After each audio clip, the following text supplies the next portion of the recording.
Praise the lord. ఈరోజు దేవుని వాగ్దానము, జనులందరూ యెహోవా నామమును బట్టి ఏక మనస్కులై ఆయనను సేవించున్నట్లు నేను వారికి పవిత్రమైన పెదవులనిచ్చెదను. జెఫన్యా గ్రంథము 3వ అధ్యాయము 9వ వచనము. సహోదరి సహోదరులారా, పాత నిబంధనలోని జెఫన్యా గ్రంథములోనిది ఈ మాట. ఈ గ్రంథములో ప్రవక్త అయిన జెఫన్యా ప్రభుదినం గురించి మరియు దేశాలపై దేవుని తీర్పు గురించి ప్రవచించాడు. జెఫన్యా గ్రంథం యూదాలో విస్తృతంగా విగ్రహారాధన మరియు అవినీతి జరుగుతున్న సమయంలో వ్రాయబడింది.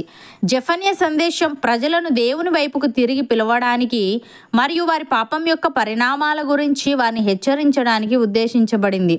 పై వచనాల్లో దేవుని తీర్పు మరియు తిరుగుబాటుదారులను ప్రక్షాళన చేయడం గురించి వివరించాడు. ఏది ఏమైనప్పటికీ ఈ వచనంలో జనులందరూ ఏక మనస్కులై ఆయనను సేవించినట్లు ఆయన వారికి పవిత్రమైన పెదవులనిచ్చేదనని వాగ్దానం ఇచ్చాడు. ప్రియులారా, ఇది దేవుని ఆరాధనలో ప్రజలందరినీ ఏకం చేయడాన్ని సూచిస్తుంది. జెఫన్యాలోని ఈ వచనం దేవుని రక్షణ మరియు కృప ఒకే ఒక సమూహానికి మాత్రమే పరిమితం కాదని, ఆయన నామాన్ని బట్టి ప్రార్థించే వారందరినీ కలుపుకొని ఉంటుందనే ఆలోచనను తెలియజేస్తుంది.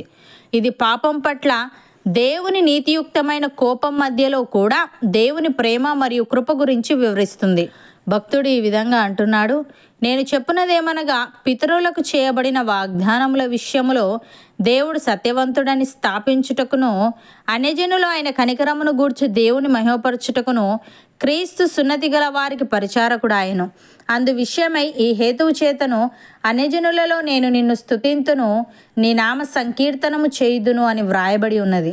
మరియు అన్యజనులారా, ఆయన ప్రజలతో సంతోషించుడి అనియు, మరియు సమస్త అన్యజనులారా ప్రభువును స్తుతించుడి, సకల ప్రజలు ఆయనను కొనియాడుదురుగాక అనియు చెప్పి ఉన్నది. మరియు యెషయా ఇలాగు చెప్పుచున్నాడు, యెషయిలో నుండి వేరు చిగురు అనగా అన్యజనుల నేలుటకు లేచువాడు వచ్చును, ఆయన యందు అన్యజనులు నిరీక్షణ ఉంచుదురు. కాగా మీరు పరిశుద్ధాత్మ శక్తి పొంది విస్తారముగా నిరీక్షణ గలవారగుటకు నిరీక్షణకర్తయగు దేవుడు విశ్వాసము ద్వారా సమస్త ఆనందముతోనూ సమాధానముతోనూ మిమ్మును నింపునుగాక అని.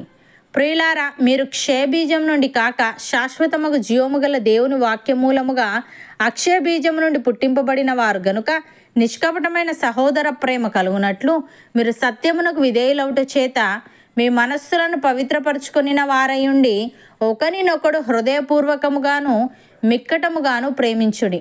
ఏలే అనగా సర్వశరీరులు గడ్డిని పోలిన వారు, వారి అందమంతయు గడ్డి పువ్వు వలె ఉన్నది. గడ్డి ఎండును, దాని పువ్వును రాలును, అయితే ప్రభు వాక్యము ఎల్లప్పుడూ నిలుచును. అపోస్తలుడైన పౌలు ఈ విధంగా అంటున్నాడు, క్రీస్తునందు ముందుగా నిరీక్షించిన మనము తన మహిమకు కీర్తి కలగజేయవలనని దేవుడు తన చిత్త ప్రకారమైన సంకల్పమును బట్టి మనలను ముందుగా నిర్ణయించి ఆయన యందు స్వాస్థ్యముగా ఏర్పరచెను.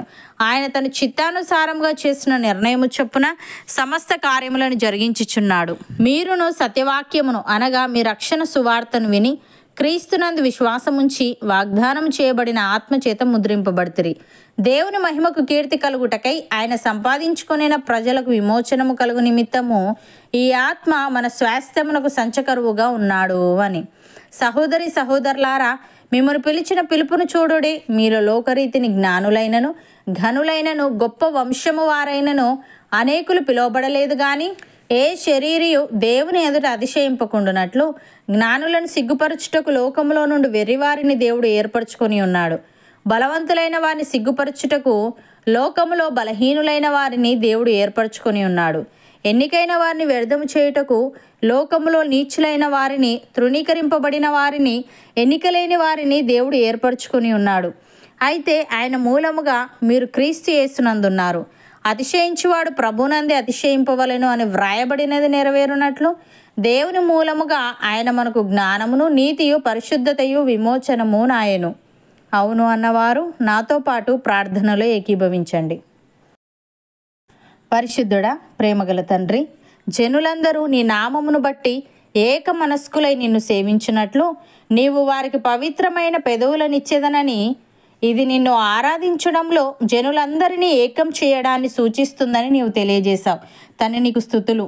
దేవా, మేము క్షయబీజము నుండి కాక శాశ్వతముగా జీవము గల నీ వాక్యమూలముగా అక్షయ బీజము నుండి పుట్టింపబడిన వారము గనుక నిష్కపటమైన సహోదర ప్రేమ కలుగునట్లు మేము సత్యమునకు విధేయులమౌట చేత మా మనస్సులను పవిత్రపరచుకొనిన వారమై ఉండి ఒకరినొకరము హృదయపూర్వకముగాను మిక్కటముగాను ప్రేమించే వారముగా ఉండుటకు సహాయము దయచేయమని మేము పరిశుద్ధాత్మ శక్తి పొంది విస్తారముగా నిరీక్షణ గల వారమగుటకు విశ్వాసము ద్వారా సమస్త ఆనందముతోనూ సమాధానముతోనూ మమ్మను నింపి నిన్ను సేవించున్నట్లుగా ఏక మనస్సును మాలో ప్రతి ఒక్కరికి నీవే అనుగ్రహించమని యేసుక్రీస్తు నామమున ప్రార్థిస్తున్నాము తండ్రి. ఆమెన్.